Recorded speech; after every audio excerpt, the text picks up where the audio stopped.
Alright, quick video on quick warp, what it is, how to use it, and why you want it for your light interdictor. Why you do not want to fit any other light dictor fitting but inertial stabilizers, micro warp drive, cloak, web, scanner, launcher, and hyperspatials. Let's start out by looking at our navigation tab. Without the hyperspatials, your ship will warp at around 3.5 seconds. With them passive, you warp at 2.28. Without the inertial stabs, that was a misspeaking on my part. Without the hyperspatials, you lose out on that 0.8 AU a second. On the Dictor 2, Thresher 2 Dictor, you don't really get a huge benefit because you can only fit 2. But on the Dictor 1, you can only fit 2. On the Dictor 2, you can fit 3 rigs. And on that ship, you can get up to 6.1, somewhere in there. 6.2 AU, which is very fast. Alright, so let's do a demonstration video. We're going to go to our star maps. We'll say I'm in my Citadel right now. We'll make a pretend video. Say, Fleet Commander has me standing by in ZDB. Then he goes, oh, they're going to leave ZDB, and they're going to head to MSG. I need you to get there quick and set up that bubble. Now watch. Here we're going to do it autopilot. No inertial stabilizers active. Fully cold.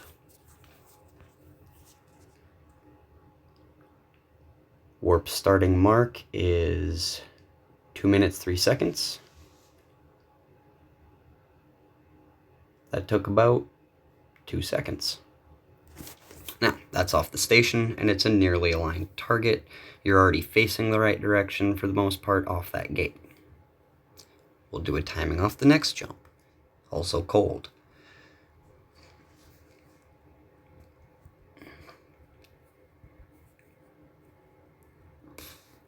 Typically, I like to fit it or set it up like so. Goofy thing. You want your inertials there. You want your micro warp drive here. You want your bubble launcher there. And you don't really need guns, to be honest.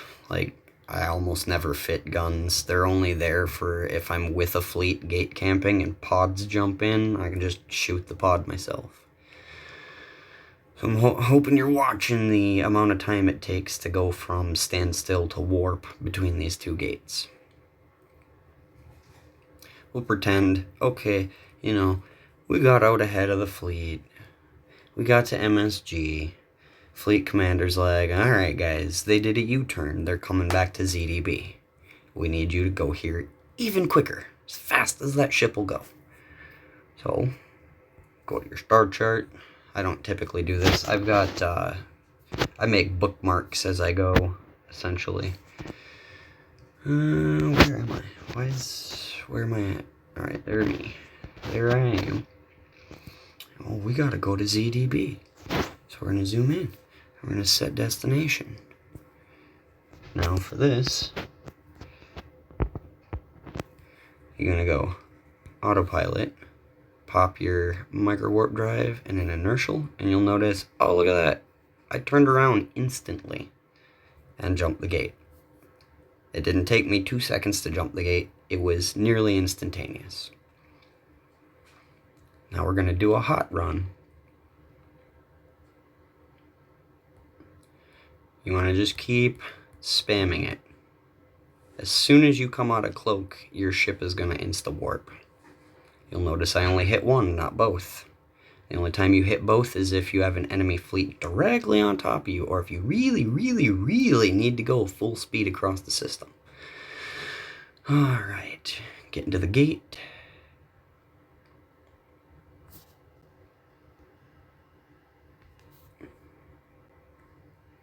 You jump your gate. Oh, look at that. That was so quick. It took me less time to do that than it did to come the other way.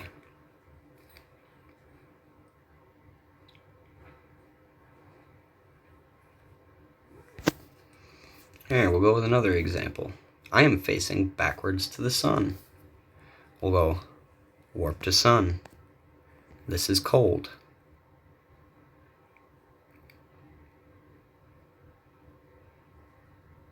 And then we're going to go back to the Q4 gate. Good thing about this is once you have dropped a bubble, so you go like this, you're like, oh shit, enemies. You drop your bubble. You go whoop. You burn out, drop cloak, or pop cloak. And you know, it slows you right down. Slows you right down. You're not even moving. But once you clear the edge of the bubble, you need to get away. There's enemies landing here, right? You know? You're like, oh shit. The whole fleet just landed in this bubble. Drop cloak, hit the micro warp drive. Micro warp drive. Inertial stabilizers. Hold on. Warp. Even with the micro warp drive on, it's a nearly instantaneous warp. The inertials allow you to get up to speed quicker and change direction without losing speed, or less speed anyway. And as a light dictor who is probably going to try and burn out of your bubble in the safest direction, because the enemies are going to be, you know, probably the direction that you just came from, because, you know, that's your job is to get ahead of them and slow them down. I mean, hell, it's fairly self-explanatory. Alright, with them on cooldown, with both of them on cooldown, your cold warp speed does not change.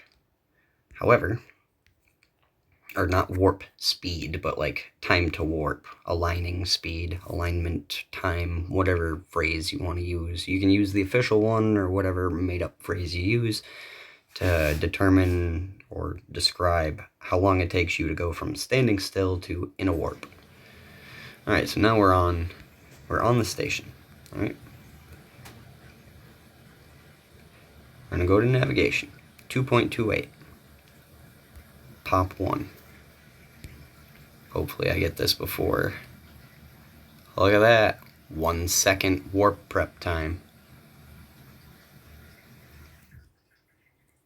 Alright, let's enter station real quick. And then we'll exit station again so that we're pretty much off cooldown.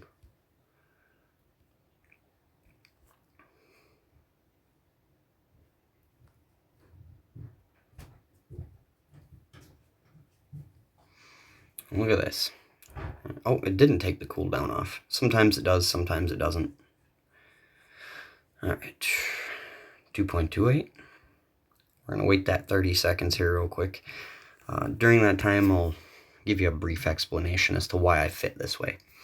If you look at your ship, not the actual ship, but your stats. I just like the way it looks, but you look at your stats. Alright. You got 6,000 EHP. Pretty much every ship in the game that's worth flying for DPS, alpha damage, etc. is going to 1, 2, or 3 shot you. You can fit for, you know, defensive needs, but it won't help you. It'll only bring your effective HP up by like 3,000. So that's 1 extra shot that you get to survive. Being a forward scout like light dictor or sapper pilot, you're basically not trying to get into a fight, so having more HP benefits no one at all. If you do get caught, you're dead anyway because the fleet's too far behind you to catch you, and the enemy fleet is likely between you and the friendly fleet, so may as well consider yourself dead anyway. Alright, we're going to show you the full hot warp time. Pop, pop. 1.44. Did I pop them both? Alright, so look at that. You only need to pop the one. And you, oh, there it is. 0.99, less than a second. If you come out of a gate and you double pop right before your ship breaks cloak on autopilot, you essentially instantly warp as soon as the server tick hits, which, let's be honest here, is fairly fast. It's so fast that most quick lock frigates couldn't even hope to get a scram on you. Oh, you could fit an aura stab in case you get a scram, right? Oh, an Addictor could scram you. Well, aura gives you what?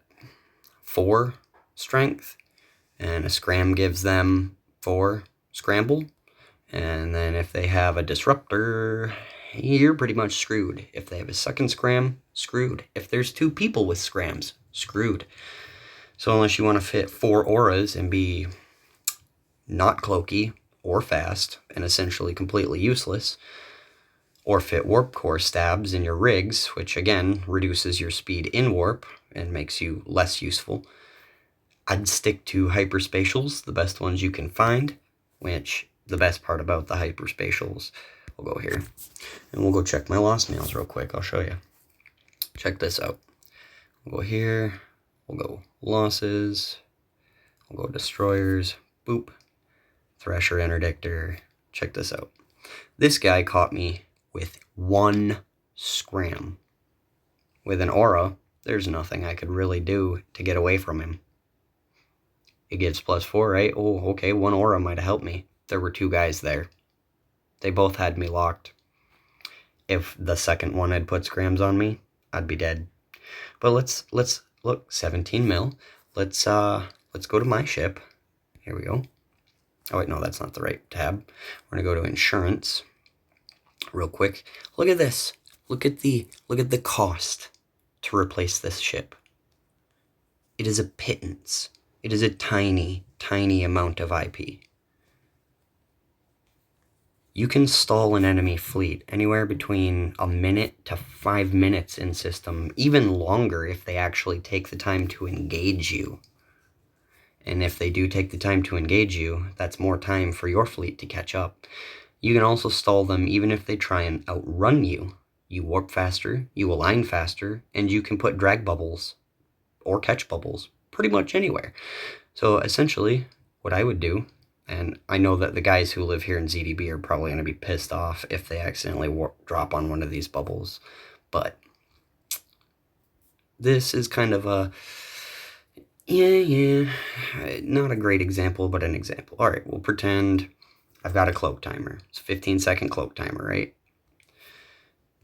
I'm still invisible. I need to go to Q4C. I'm looking around. They don't have an interdiction sphere. And I go warp within 50, double tap, boom, and I'm gone. Boom, and I'm gone. I drop at 50. Ready? Watch this. As soon as you hit, you're going to land.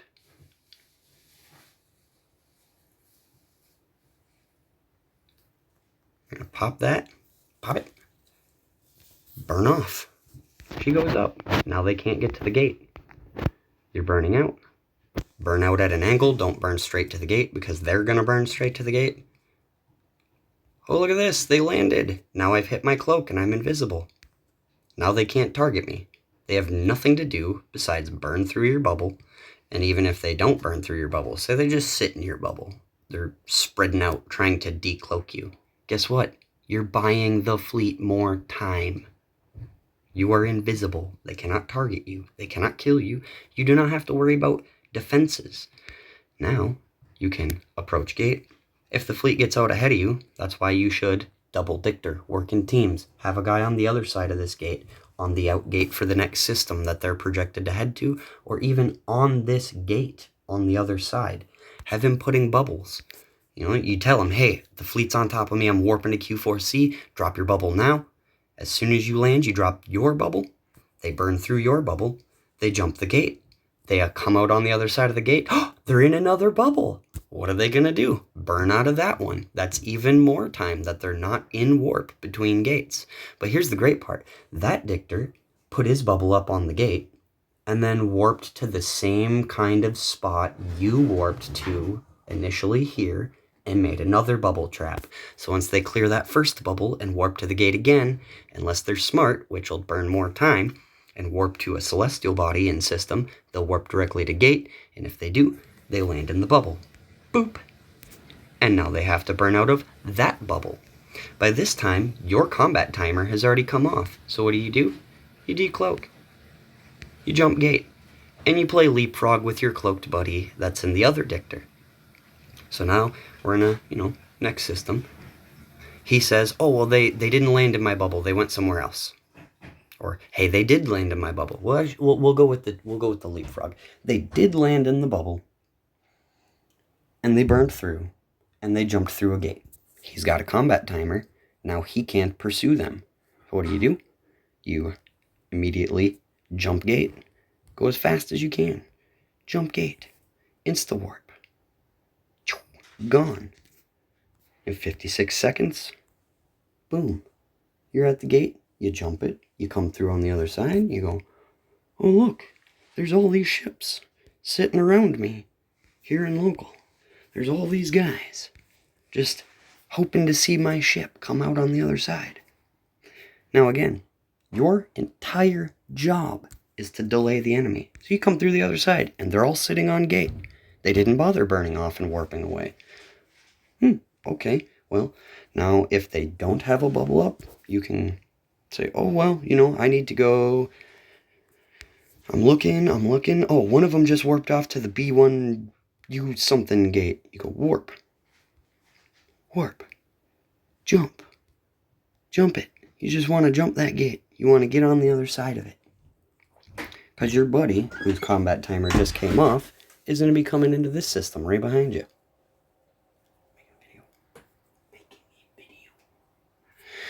And once they come into the system right behind you, they're going to warp to this gate at about 50, if the fleet hasn't already warped off. And once he lands, you're jumping gate. You're already on the other side. He drops his bubble at 50. Anyone who didn't make it to the gate from the enemy fleet now lands in his bubble. He burns off and cloaks. You've already jumped the gate. You're on the other side. Oh, look at that. I'm going to go to T7 whatever and set up another one. You do your warp to 50, warp to 60, warp to 70. Doesn't matter exactly. All that matters is that you keep working together and you piggyback and co-scout. At this point, you're essentially running with the enemy fleet, relying heavily on your cloak to prevent you from being fired on, your inertial stabilizers to allow you to warp as fast as humanly possible, and your bubble. Now, you'll notice I have a web of fire. I don't want to leave my mid slot empty. You don't need a scrambler. You're not a combat ship. If you try and tackle something, it's likely got more DPS and tank than you and will immediately turn its guns on you to shoot you down. That means you die. With only 6,000 EHP, pretty much any interceptor is going to kill you really, really fast. And outrun you. And catch you and tackle you, especially if there are two of them. So it is more beneficial just not to be targeted at all. You'll notice I also have a scanner.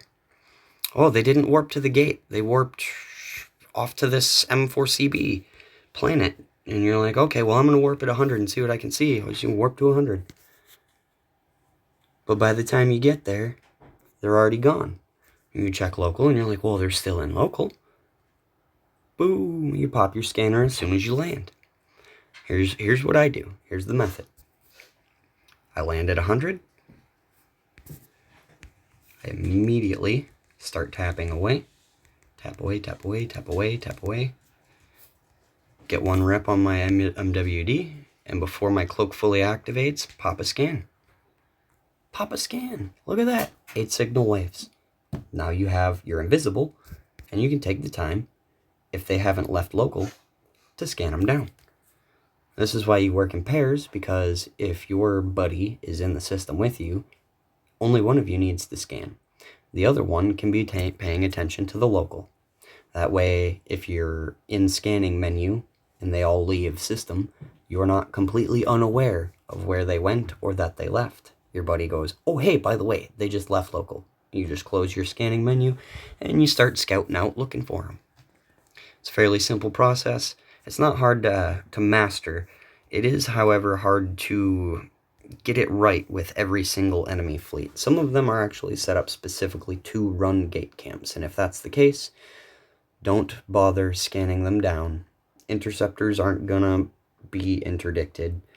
Fleets that are meant to warp and align quickly are probably going to be just as fast as you, so there would really be absolutely 0 point in trying to get out ahead of them.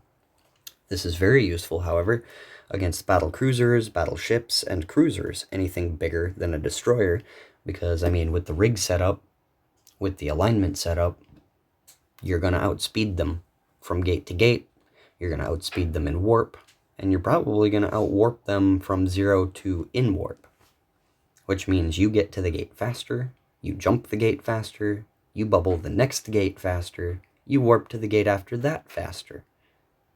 That benefits not just you, your survival, but it also benefits the fleet, because your bubbles, and you being faster than the enemy, allows you to do a few really nice things, like hold the enemy in a location or in a pipeline where you don't want them to go a direction. You want them to either turn off, or you want to slow them down so that your fleet can catch up. Hope this has been a pretty good video, and everybody understands what I've described and why I fit the ship this way. If you have any questions, you can message me on Discord, on the Void Discord if you're a member. If not, you can send me a private message on YouTube, and I'll probably answer your message there. Please subscribe and like the video. The Void consumes, and have a good day.